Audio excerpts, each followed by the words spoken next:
Hello everybody, this is Jim Simard with Care Printing. I've been authorized by ClearPropTV's Paramotor podcast to edit this week's show and rebroadcast it for you. In this edit, I endeavor to focus on the guest, their story, and what they have to say.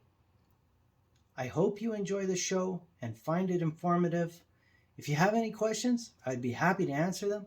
Simply ask them in the comment section down below, and I'll get to them. Oh, one more thing. Please hit the thumbs up and subscribe to my channel because I plan on doing this on a regular basis for you. Enjoy the show.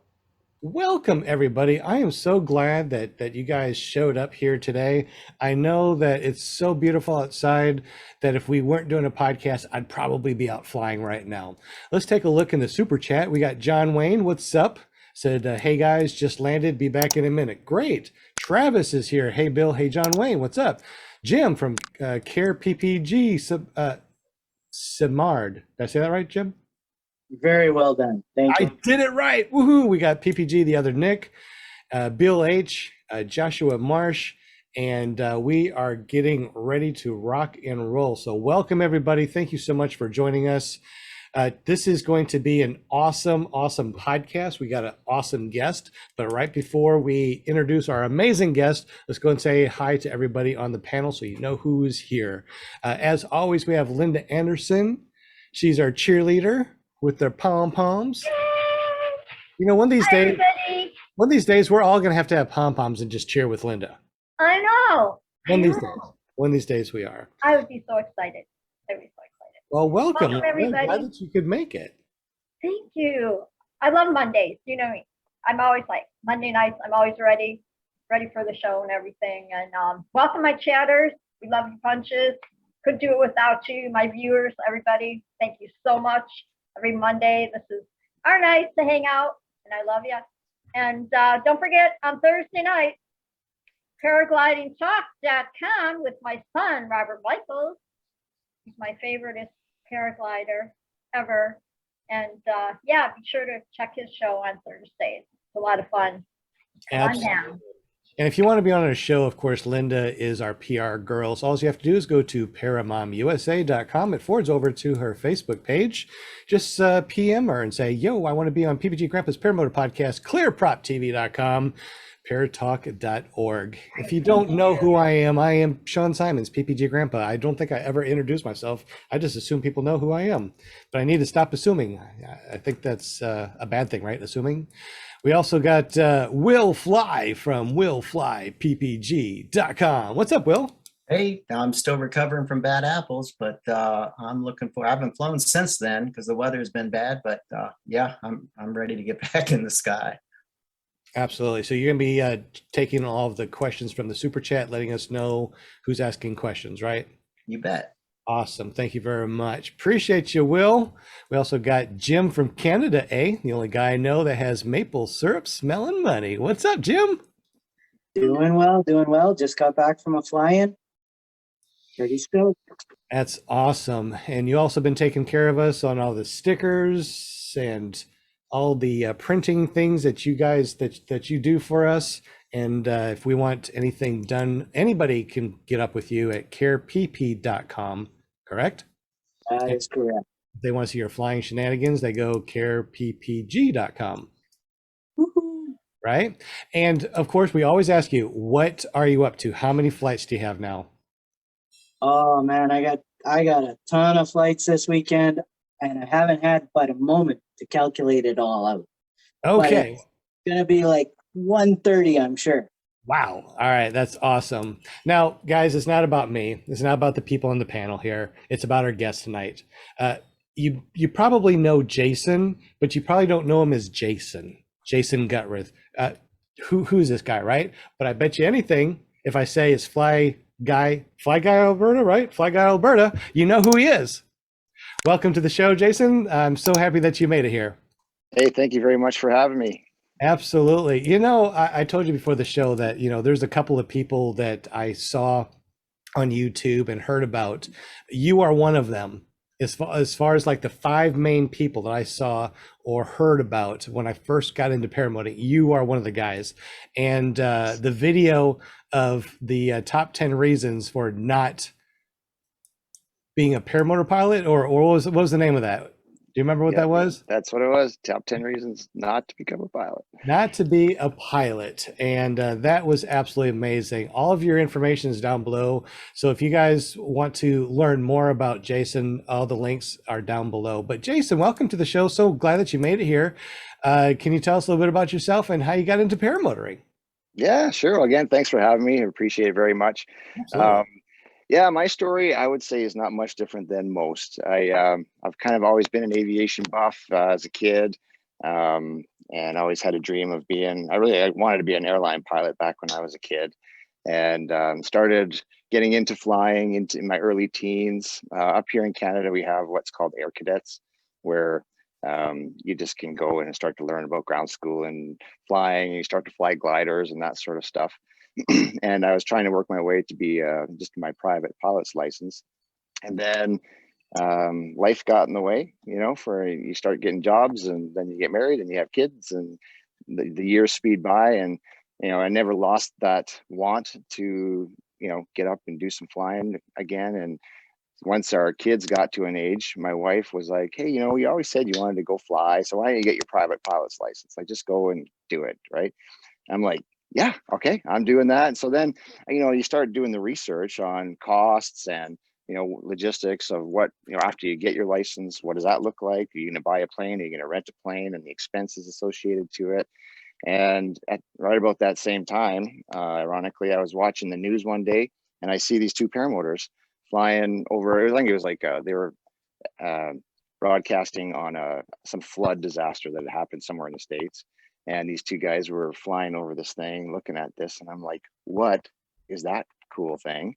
And so I just kind of went down the rabbit hole of Google and YouTube and started watching the videos and learning about it.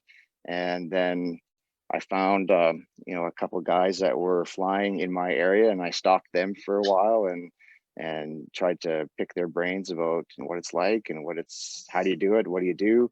And then there was a school that was about 4 hours from where I was living at the time. So I drove up there and I kind of said, hey, I'm here to get training. Let's start today. And then I never looked back. And then, so, yeah, I've been flying for a few years now. And then, I think like you were saying earlier, we kind of, it's an addiction. Like it's all you can do, think about all the time. And so as the years went by, I started wanting to share it with people. So I started doing the videos. And then I thought, well, why don't I maybe try and help other people get into it and share the passion with other people. So I became an instructor, and now I teach people how to do it as much as I can. So it's cool. That is so awesome. You've been flying for 7 years and teaching between 4 and 5 years right now. Tell us a little bit about your school. Give yourself that 5-minute plug on your school real quick. Yeah, well, thanks. Yeah, so the school is just called Paramotor Sports Canada. We're located kind of in central Alberta, so we're kind of midway between Calgary and Edmonton. There's a little town called Innisfail, and then we train out of the Innisfail Airport, which is about 10 minutes west of town. And it's just kind of one of those little airports. It's really nice and quiet. There's lots of grass. The weather here is pretty good a lot of the times, and yeah, so we take on a crew and we train, and we're flying all summer long. Here we can only train from like usually beginning of June to about around October, and then we shut her down for the winters. And what is how do we get to your school? Is there a website or is it just the Facebook page? Yeah, no, I got a website. It's paramotorsportscanada.ca. And then also on Facebook, and then my Instagram is just Fly Guy Alberta. Awesome. So there's a little bit of difference between us in the United States training and you guys in Canada training. Do you know the difference, or you just know what's going on in Canada? Like as far as the training process or the legalities? As far as the differences between the States and Canada, as far as training, do you know? I don't know if you know the differences. I'm not sure exactly about the differences. Do you know the differences, or you just know what you need to do up in Canada? Yeah, like I know the process here. I think as far as, the step-by-step getting people into the sky is probably very similar, like you do all the groundwork, the kiting, simulator work, tandems, all that is part of the training. But of course, up here we have to have, it's kind of like driving a car. You got to have a license, registration, and insurance. So I guess as far as time-wise goes, it's probably very similar. But we have a few extra steps just administratively where we have to go through Transport Canada. We have to take an exam, get past that, and then we get issued an ultralight pilot's permit that is just restricted to paramotors. Okay. Yeah, we did a podcast that went into all this, but I just wanted you to, and for the people that didn't hear the other podcast, it's always good to hear it from the horse's mouth, so to speak. So you've been trained for 4 years, which is really awesome. But before we continue into this, was there any questions in the chat? Yeah, Travis says, he's asking if someone from the US can fly paramotors in Canada without getting an ultralight license. Yeah, that's a question that kind of comes up a lot. And I've kind of heard different workarounds. Like if a guy's already a licensed pilot in the US, then certainly I think that's a lot easier to just come up here and fly. Because I know that in the United States, you guys aren't required to have licenses. And so that creates a challenge if you come up here. And I don't have an answer. I don't think like there's a temporary permit or maybe Jim, do you know, like, is there There is an international license, and I was thinking about this on the way home today. But I don't know if the pilots from the US are able to get that international license because they don't have a pilot's license. Like Will would be able to get it because he's a GA pilot, but I don't know if the ultralight pilots could get it. And then if they did have that license, then they should be able to fly up here. Yeah. Yeah, it's an unfortunate loophole because I think it kind of limits, we can come down to the US and enjoy your guys' events, and it would be so cool if he could get you guys up here and see some of the landscape that we have here. There is another way that it could be done if you had an amicable flight instructor. You could get set up as a student pilot, and then they could fly. That might be a workaround. It might be a logistic workaround. That could be a temporary option, maybe. For just those 1 or 2 flights where you might need some instruction, right? I mean, I gotcha. Yeah, I was wondering, how many students do you have this year? I have 10 students this year. So the kind of the way that I run it is I kind of just a limit. Like I kind of have a designated number for a season, and then we start that group in the spring, and then they have all summer to do what they want to do. So there's no rush. Everybody learns at a different pace. Some guys can finish in a couple of weeks. Some guys it takes 4 or 5 months. Whatever, it doesn't matter. And so if we limit the numbers, then it kind of gives everybody the best chance. So are you at your limit this year? Yeah, we're fortunate that we fill up we open up the registration in January and it fills up pretty quick. And then we kind of start a waiting list after that. And, if we have cancellations or whatever, then we can fill spots. But yeah, we're lucky we can fill up every year so far. So it works out good. That's great. Nick Griffith wants to know what your current go-to wing is. What you're currently flying. Yeah. Well, I guess a 2-part answer to that. For training, I use the Dudic Nemo. It's kind of our training wing. It's like pretty solid A-rated glider from the Dudic line. Like we've always said in all the chats, is there's no best. Like there's a lot of good equipment out there now, so we're very fortunate for that. But Dudic Nemo is what we train with. Either that or the Universal. Right now, I've been flying the Dudic Solo for a little while, and it's I really like it. It's a fun wing. It's just a B-rated glider, but I really like it so far. That's kind of what I'm my wheelhouse at the present moment. Right on. And yeah, I have to say it's a pleasure meeting you. But just like, you know, what Sean was saying, you were one of the first people I started watching, and you've got a positive message and some good energy. You're a good ambassador to the sport. So thank you for that. Oh, thank you for saying that. I appreciate you. Another question from Tony. He wants to know, do you know a guy named, was it Jerry Delia, the other guy from Canada? Oh yeah, you know, he's my neighbor, eh? We just had a Pilsner the other day. No, I've messaged him online a few times. And I don't know him personally. We haven't met, but I hope to one day. He seems like a pretty cool guy. Right on. I'll save that next question for later. Okay, because I was looking at that question. I'm like, love it. Oh my goodness. So you guys, you and Jim are both from Canada, and you guys just got back from flying.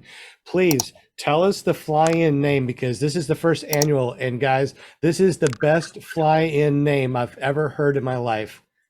So we had the first annual Butt Fan Dust Off. Butt Fan Dust Off. Is that like the best fly-in name you've ever heard of? I loved it. As soon as I heard it, I'm like, that is great. That'd be a great shirt. Yeah. Yeah, it makes me, everything he says, I just start smiling. It's like, it's cool. It's cool. Yeah. So when I was kind of thinking of hosting the event, you know, we all see on the forums and media, like when springtime rolls around, a lot of guys and gals haven't been maybe flying for a little while over the winter time, and I wanted to kind of create a venue where people could come and have the comfort in numbers, and you know, maybe and literally get some of the dust blown off some of these pieces of equipment that have probably been sitting in the garage for probably too long. And you know, we could all kind of round table and help each other out and fix stuff if we needed to fix stuff. And you know, if somebody wasn't comfortable to fly on their own, they could come and, you know, just like I say, have somebody help them if they needed some help, and have some guide somebody else to fly with, for maybe might have been their first time of the spring. So. And we accomplished that this weekend. We worked on multiple paramotors. Ones that weren't even running, we got them running, and the people got up in the air. That was wonderful. Mm-hmm. It's a great idea. There's a super safety element to that too. You know, it's just, I think recently there was something that happened where someone hadn't flown for a while, and their skills were dusty. You know, they're rusty, and so. I mean, do you cover that also, kind of? Do you like pair people up with a wingman or any? I don't know where you would go with that or how you would do it, but man, after I haven't flown for 2 weeks, I feel rusty. So instead of flying by myself, it feels better to fly with someone else. You know. Yeah, and you know, like on each day, we kind of had little. It wasn't like lectures, it was like round table conversations. Now the first day we talked about risk and reward, and specific on that day, it was just like a weather talk where, you know, because there was, you know, a year or two ago, unfortunately, there was a fatality where a guy died flying his paramotor at this exact time of year. And so we talked about dust devils, and we talked about, you know, what does spring weather look like, and we shared stories, and it kind of just brings an awareness kind of to the forefront, so that, you know, you start to think about these things. And then the next day, you know, we just had a little round table on maintenance, and we just sat there in the shop and we talked about how do you fix your carb, how do you fix this problem, how do you balance a prop, you know, that sort of stuff was the conversations. And the knowledge that we could all share was really cool, because, you know, some people have expertise in engines, some people can you know, do Bondo work or 3D print something or whatever it was, and you know, it was really cool. So I think there's some value that was shared amongst everybody that was there. Yeah. Bad Apples Fly-In, they did something that I thoroughly enjoyed, which is similar, I guess, to what you're talking about, but they had like a carb clinic, you know, where you could take your carb and break it down by, you know, someone who knows what they're doing. and you kind of work as a team. And you're right, you learn a lot doing that. And you learn what not to do, And some of the guys, they take their carb apart and be like, okay, well, this diaphragm's completely backwards, or this gasket's the wrong gasket, or so. I mean, doing that, if you're doing it with someone who knows what they're doing, then when you do it, that you're doing it right. So, yeah, that's a great idea. Yeah. Yeah. And, we had, like we were talking about, sometimes the skills are a little dusty. So we kind of incorporated, just some really light, friendly competitions. We had a beanbag drop, see if you get closest to the pylon. We had a little cross country kind of poker rally where they had to fly to a location and just pick up some playing cards. And then we came back, I played around of poker, spot landing competition, kite wars, just fun stuff. It was good. Yeah. Nice. Did you mention, or did you say how many days this flying was? It was basically a 3-day event. So most of the guys showed up late Friday, and then it ended just earlier this morning. So I think Jim and I were probably a little foggy and we're sleep deprived and some late nights around the fire, but it was a good weekend. Awesome. And once again, thank you so much for being on the podcast. I know that you probably would rather be sleeping right now and recuperating from it. Now, was there any other questions, Will, before we continue? No, well, what motor do you fly? What's your go-to equipment, basically, I guess? Yeah, I fly the Moster 185. I got the MY22, and I got it on a Kangoo Gambarook frame right now. It's a good setup. Yeah. I got the Moster 185, my 19. What's the difference between the 19 and the 22? I read some of the stuff. Looks like they just did some engineering improvements. They kind of beefed it up. I think they tweaked a few things that I think were breaking. Obviously the exhaust that they fixed in recent years. I think that's been a huge improvement. We were talking about that over the weekend, where we haven't really heard a lot of the exhaust problem that the Viterazzi motors had. With some of the past editions of the motor. So the tweaking that they're doing to it seems to be like everybody there has shared the opinion that it's the it motor really right now. That's good. Yeah, I'd like to upgrade mine. I know that with the pandemic, it's hard to get things from overseas and get motors and get frames and stuff. So I guess I'll just wait another year. I do my 100-hour maintenance, and I do my 200-hour maintenance where I change out the head and stuff too. How long do you keep a motor? I keep mine for a long time. I mean, I just take care of it. It works great for a very long time. It looks like Bill H said, I heard they beefed up the starter for the Moster 185. Did they? And what do you think about it? I think he is correct. I think they juiced up the bolt motor mount part, or the mount parts of it, if I'm not mistaken.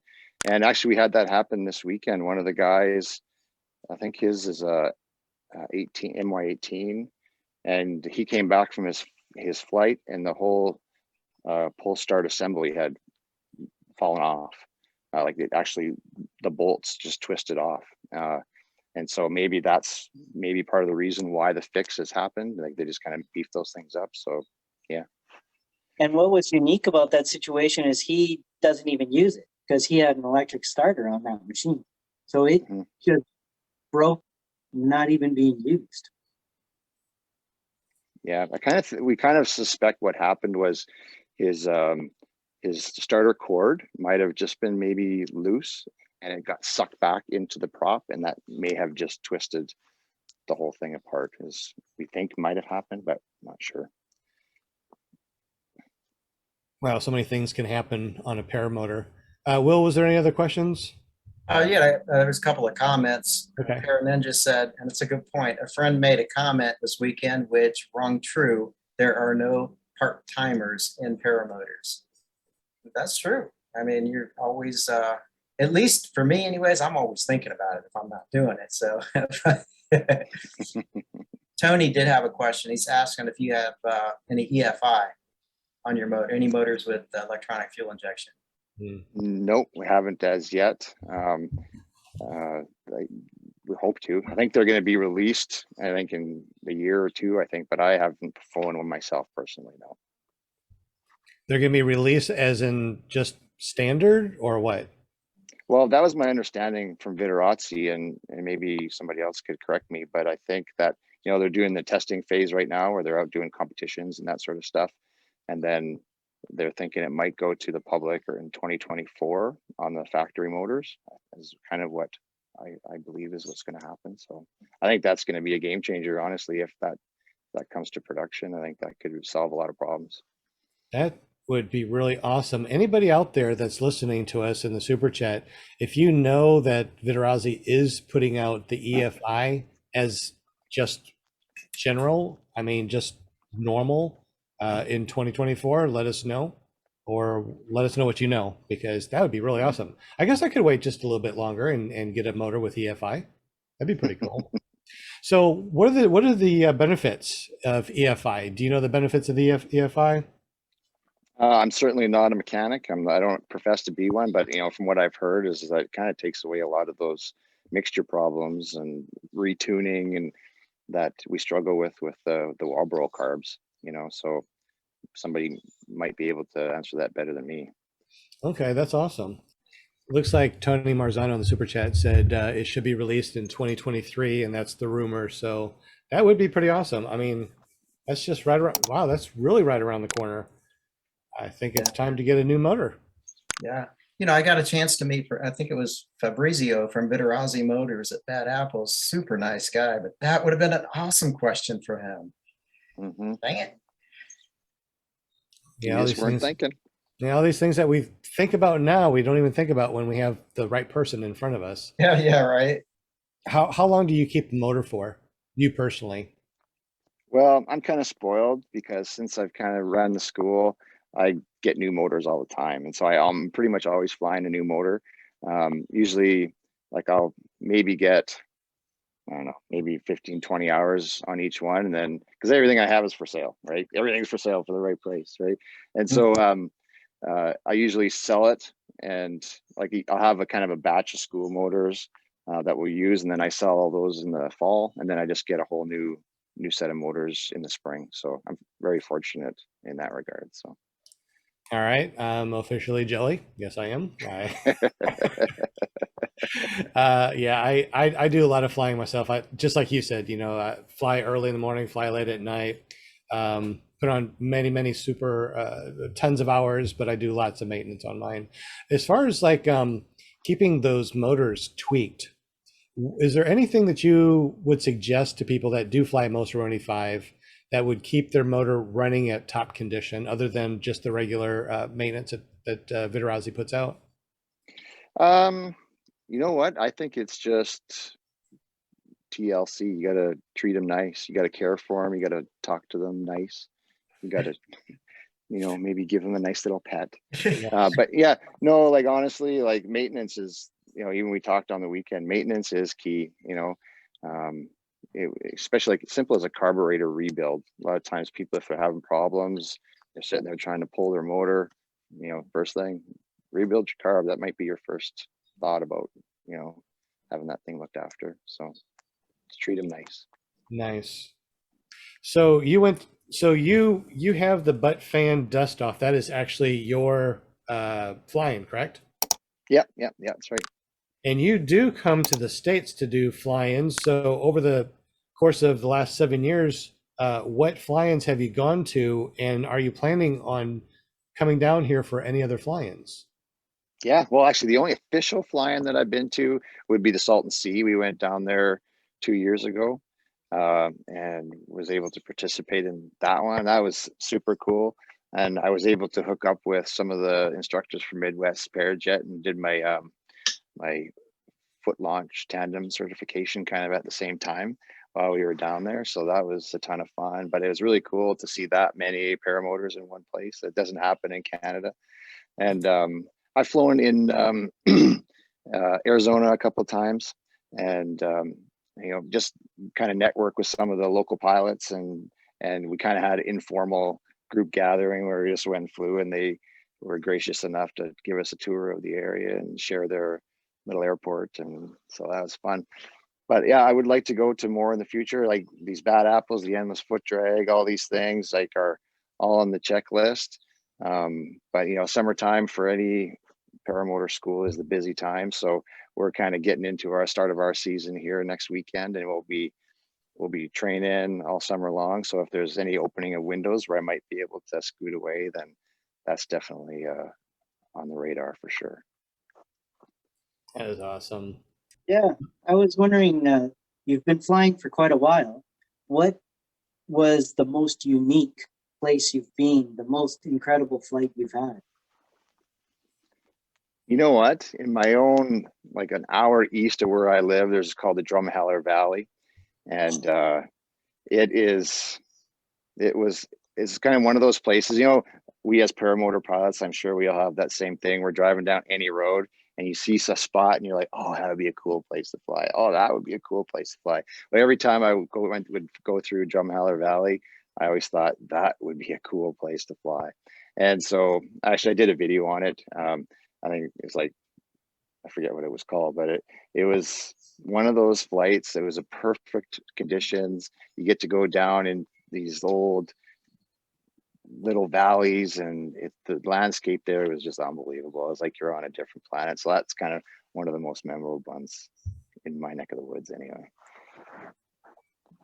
Awesome. Like I said, one of the best videos that I think are out there is the top 10 reasons not to fly a paramotor. If I know it's been a while, but can you recall some of the reasons offhand of why you would not want to? Well, there's all those reasons, right? Like you meet a ton of new people, right? You got to get up way too early in the morning. You know, you have this equipment that just doesn't work all the time. You know, you spend so much money on this equipment, and then it kind of evolves where you got to keep buying more and more equipment all the time. Like, don't get into this. It's like a silly hobby. Don't do it, man. Your children's college fund. Yeah, exactly. But you know, it was obviously, it was a play on words, but it's all so true, you know, and like these fly-ins are a testament to that. Because like, you know, you meet like-minded guys and ladies, and yeah, you fly with them and you sit there for hours on end, just making new best friends, telling stories, you know. So it's pretty cool. Don't buy a paramotor. Yeah, don't buy a paramotor. So if you guys have not seen it, you can go over to, actually I'll post this in the super chat, but it is really good. I mean, of course you're going to go here and think, oh, you know, the top 10 reasons not to buy a paramotor, or you know, you think, okay, so this guy is not going to want a paramotor, but it is just one of the best videos that's out there that talks about our paramotor sport. So I'm gonna go ahead and share that in the super chat. It really was good. Actually, anybody in the super chat, have you already seen this video? If you have, what do you think about it? All right. You know, it's funny. I showed up, or I was meeting another guy to fly that morning, and like, it just, like, I didn't script any of it or nothing. I was just going to kill some time and until my buddy showed up. And so I just thought, oh, maybe that might be a good idea. So I just started rattling off my head kind of why you shouldn't buy a paramotor. Yeah, it was really awesome. So looking at the chat right now, was there any other questions? And what made you want to become an instructor? Well, I guess it was kind of twofold. One, I love everything about paramotors, and I wanted to be able to kind of share that with other people and allow them to get into it as well. And it was kind of a succession plan for me, because I was a couple of years away from retirement, and I'm thinking, well, because I wanted to retire, but I couldn't retire if I didn't have anything to do. And so I thought, well, if I can turn my passion into something that I can do every day and help other people do it, then maybe that might be a cool thing to do. And so, and at the time, there wasn't a lot of schools in Canada, and there still isn't. Like, I wish there was more, because Canada is such a big country, and well, of course, so is the States, but I mean, like, it's vast, right? And so if a school is in Quebec and a guy in British Columbia wants to learn how to fly a paramotor, he's got to travel across the country. And not a lot has changed, but I thought, well, if I can at least help to, you know, help somebody do it, and then maybe I would have more people to fly with too, you know? So for the people that are going to go and see you and train with you, what are some of the things? I mean, what's kind of like the step-by-step, the kind of the syllabus of what people go through when they go over to your school? Yeah, cool. Thanks for asking. Yeah, it's well, we start off kind of the first 2 days of my school. We do all ground school because we have to have that requirement for the licensing part in Canada. So we spend the first 2 days just in the classroom talking, going over meteorology and airspace and, you know, kind of logistics. Ours are called the Canadian Aviation Regs, so the CARs instead of the FAR thing that you guys have. So we just kind of go through all that, go through logistics, and then obviously if the weather allows, we're going to start doing our kiting, because the kiting is the most important component that we all know what we have to do. So beyond that, then it's kiting until we get really proficient at that. And then we start doing some groundwork with motors, doing some run-ups, throttle control, do a lot of simulator work. We'll just hang the guys up and, you know, just go through some mental rehearsals, because, you know, it's true that as much as it is a physical demanding sport, it's also mentally challenging as well. And you have to be prepared both physically and mentally, I think, to be very successful. And so, you know, we do a lot of rehearsals, visualization stuff in the simulators. And then I like to do tandems with every student. And then we go up and we just do exercises in the sky. You know, I learn how to control oscillations and do pitch control and throttle control and kind of work through some of those things so that when they go to do their first solo, it's not such a sensory overload. They kind of know what to expect. And so once that's done, everybody's feeling good and whatever, then we'll start doing flights from there. And so we have to do 30. I think it's pretty similar to what a standard is. 5 hours solo, 30 flights. And some guys can do it relatively quick. Sometimes guys take a bit longer. And the weather is obviously the biggest limiting factor, right? So we only fly when it's perfect conditions, and, you know, especially when we're learning, because we don't want anybody to kind of get scared or have that thing happen due to weather that might cause them not to want to fly anymore. So Do your students have a reserve on the student rig, or do you not have the reserves? No, we don't train with reserves for a lot of the reasons that are out there, because you don't want that accidental deployment. You know, like these A wings that we're flying now are super safe, super stable, and we're flying in the right conditions. So there shouldn't be any reason that you need one. We'd certainly introduce them towards the end of the training. So, you know, like the last maybe 10 flights or 5 or 10 flights, you know, then we'll throw it on so that they can get used to what it feels like. Maybe do some rehearsals of deployment in the simulator, that sort of stuff. But the initial training, no reserves, no. Gotcha. Jim, you posted another question? Yeah, Para Ninja asked the question, what's the scariest moment you've ever had? The scariest moment I've ever had? I got to the LZ and my engine didn't start. That's I scary. couldn't fly. That is scary. That's scary, man. Was that a dream? A nightmare? Yeah, no fun aside. Like scariest moment. I'm fortunate, I guess. Like I haven't had a lot of nothing bad has happened to me. You know, you had engine outs and, you know, those things, you know, that helps you gain experience as a pilot. I guess like back in the early days, maybe that was, you know, it's scary at the time. Or you're like, oh my God, my engine's out. What am I gonna? I'm gonna feel like you're gonna die, but then you're not gonna die. You just gotta land, right? So, but I haven't had any experience of collapses or severe equipment failures. I have never tossed my reserve. So you do fly with the reserve? Oh yeah, absolutely. And that's all the time. And what kind of reserve do you have? And is it a front mount or side mount? Yeah, I side mount reserve, and right now I have a Dudic Globe reserve, just like the round ones. You know, and actually, kind of funny related story that happened over this weekend. So where we train at Innisfail Airport, there's also a skydiving operation that goes on there. And I didn't know this because I've never skydived, but when we were kind of debriefing around the fire with some of the skydiver guys, They have in their reserve systems, it's like an automatic deployment system. So, which is, their lifesaver, like if they black out or whatever from they're doing for their free falls, this device will deploy automatically within a certain altitude. But one of the jumpers, his system malfunctioned and his reserve deployed. We're also, like all of us, were sitting there on the weekend and we see this guy, he's coming down and his reserve deploys.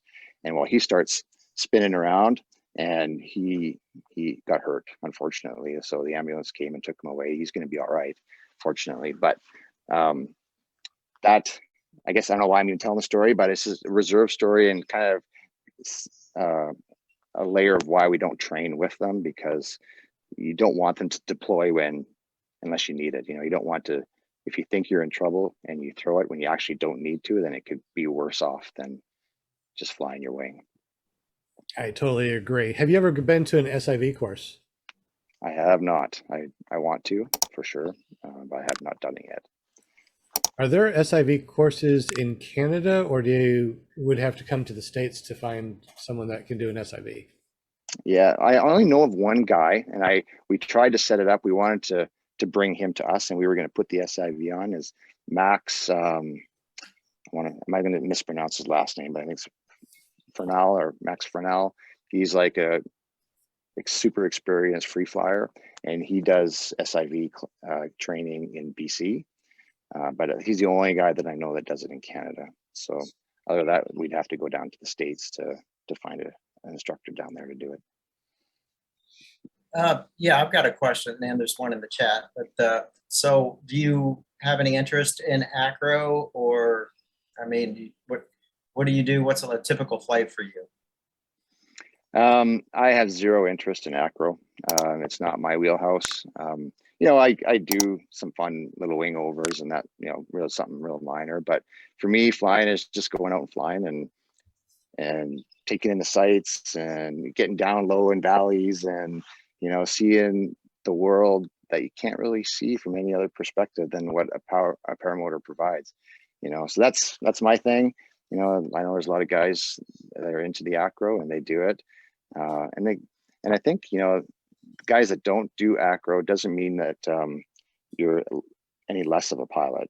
Like I know that I've seen comments online where, I'm demoing, I could do a video on a wing. I says, well, he's flying this thing and he didn't even do a barrel roll or whatever, and like, well, that's not my thing. But whatever. Well, I mean, how many people go out there and buy a wing just to go do barrel rolls? It's like, yeah. I've done SIV courses and I've got, I've done a lot of Acro at the SIV course, but when it comes to throwing the paramotor on, it's like, I don't want to do that because you can really stretch out your lines, really shorten the life of your wing and your lines. And in 1 year of taking SIV courses and doing some Acro, I stretched out my lines. So in 1 year, my brand new, beautiful Roadster 3, I had basically destroyed. It never got wet, still crispy, but with all the Acro, it just stretched all the lines, and that's $800 to replace. Yeah. So. Well, and it kind of goes back to the training thing. Like I'll teach people kind of the basics, like the bare bones of flying. But then if you want to learn how to do Acro, you should go take that course, like the SIV. And that's maybe another reason why I don't do it, because I've never been trained how to do it properly. And so I don't want to go out and make a really bad mistake, not knowing what I'm doing. Absolutely agree. It's about 7:15. We only have you for 15 more minutes. Was there any questions in the on the panel or in the super chat that we missed?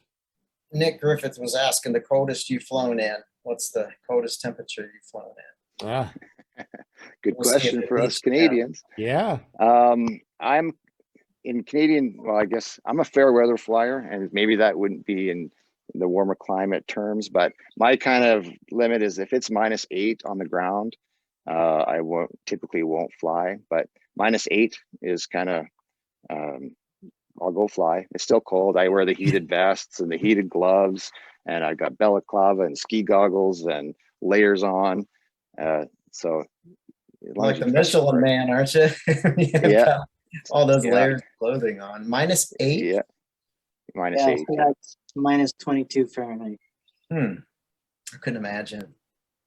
Yeah, it's Yeah, cold. I get cold under 32 degrees. I don't want to do anything below 32 Fahrenheit. Burr.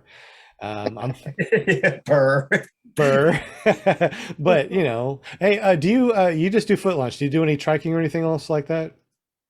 Yep, I do trike as well. Like I have a tandem trike that we use for the training, and so we take the pilots up and do training and stuff. So yeah, I'm doing both. So what do you, okay, I know that you don't, it's hard. You can't say what do you like better, foot flying or foot launching or trike, because they are the same thing, but yet totally different under different circumstances. So on average, you know, as far as like percentage wise, you do 50%, you know, foot flying. I'm more 75% foot flying, maybe 25%, you know, wheels. How about you? How do you fly? Yeah, I would say I'm probably like 90% foot launch, and then maybe 10% trike. I like for the trike, I do it because I think it's a good training tool, and we do it for that. But if I'm just going to fly, to go somewhere to fly or fly on my own, it's foot launch because I don't know, it's just kind of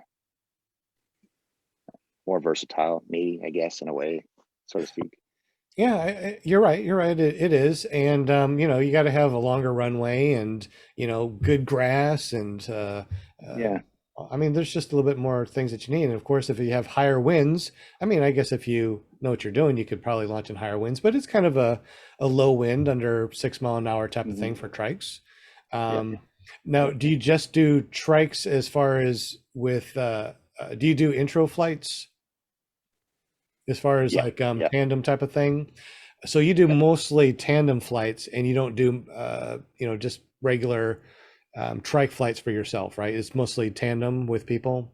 Yeah, that's right. But like usually when I'm going out to fly the trike, it's for training purposes for myself, so that when I'm then going to take a passenger up, then my skills are proficient that I feel comfortable taking somebody with me. So when I fly the trike, sometimes it's solo, but most of the times I'll just pack sandbags on the front and just train with different weights, and so that when somebody comes and they say, oh, I'm 200 pounds or I'm 130 pounds, then I know what that feels like. So Okay, that's interesting. How long you been a trike exemption? Or wait a minute, do you have trike exemption there, or are you able to do a trike with passengers up in Canada without a exemption?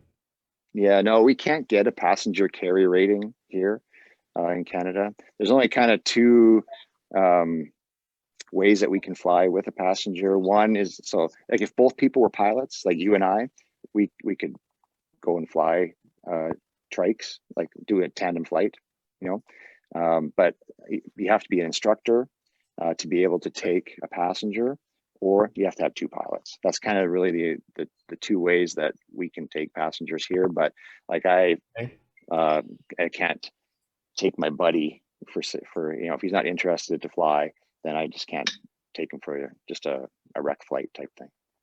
Okay. Are you a Kangook dealer? That's what Bill H wants to know. Yeah, Kangook. Right on. Are you able to import anything else other than that? I mean, different wings, different motors? I can also get Parajet motors. So it's either Kangook or Parajet motors, but right now I'm just dealing with Dudek as far as wings goes. Okay. Yeah. What's their availability, Dudek? I mean, when you order a wing, how long does it take to get one in now? It's very slow. It's painful. And I don't know if it's across the board with all the other manufacturers, but I just ordered one last week, and I think they have their delivery scheduled in the calendar week. So it's week 33. So that's like, I think that's like the end of August sometime or something like that, whatever week 33 is. That's the wait time right now. So it's a few months. Just in time for the new model to come out, right? Wow. I know. Yeah. Yeah. It is what it is, Unfortunately. Yeah. Well, we only have you for a little bit longer, so if there's any more questions for Jason, please put them in the super chat so we can ask them, because he's going to be leaving us in about 7 minutes.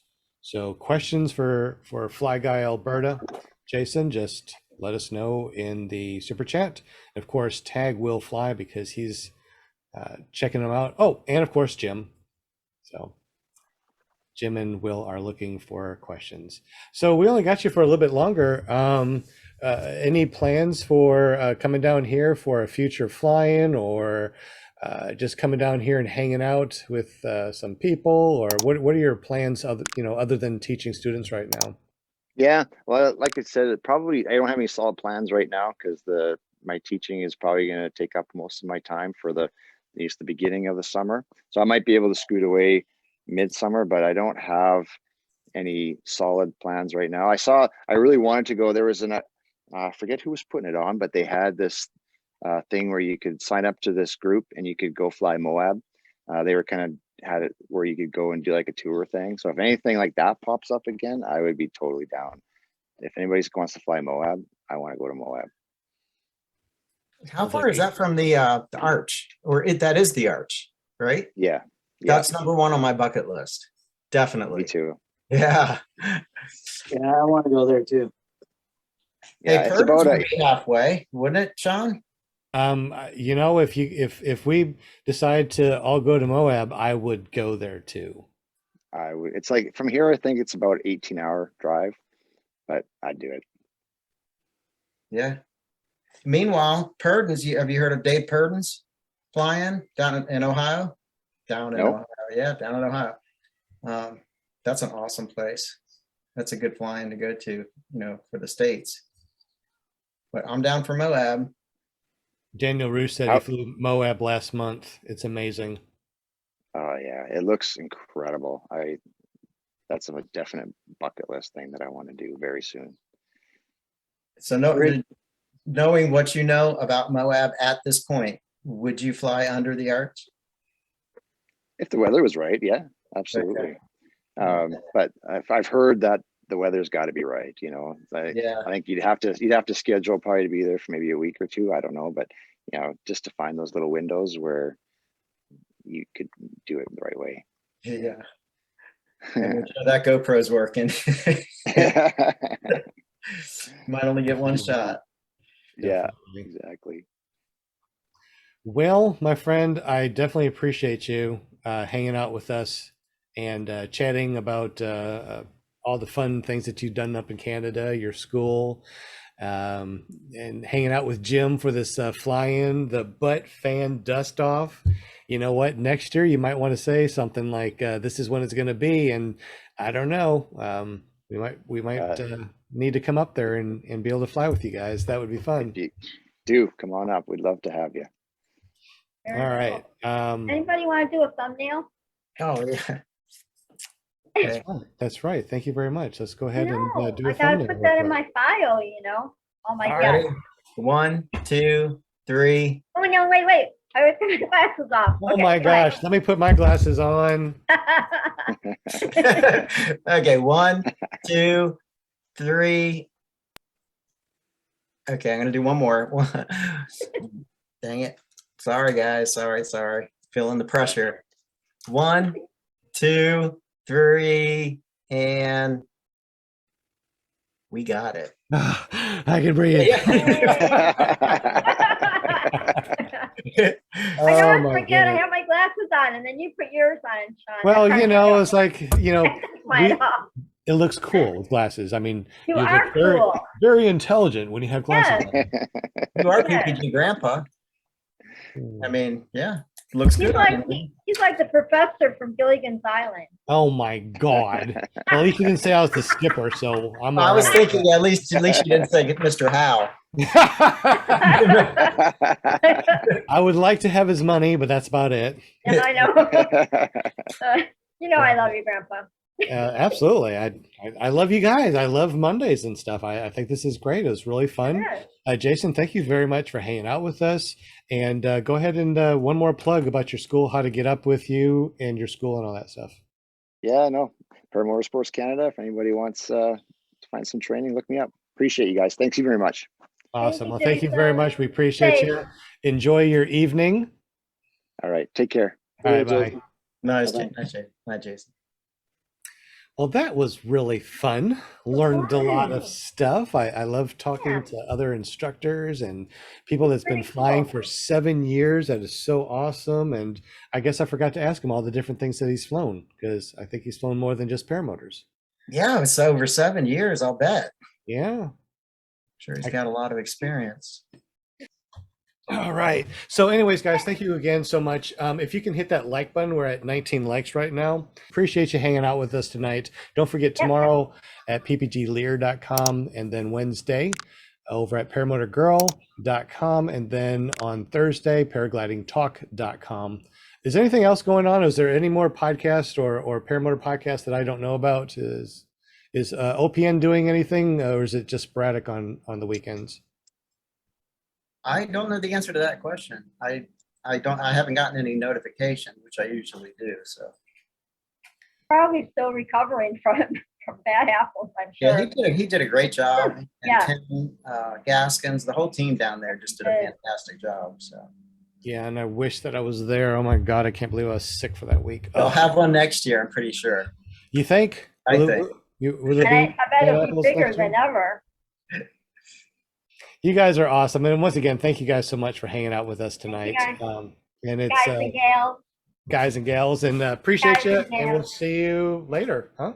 See you guys. See you later. Thanks so much, y'all. Have a good one. Good night. Night, y'all. Good night. All right, night. stop recording. I think that's just the audio. Stop recording the audio.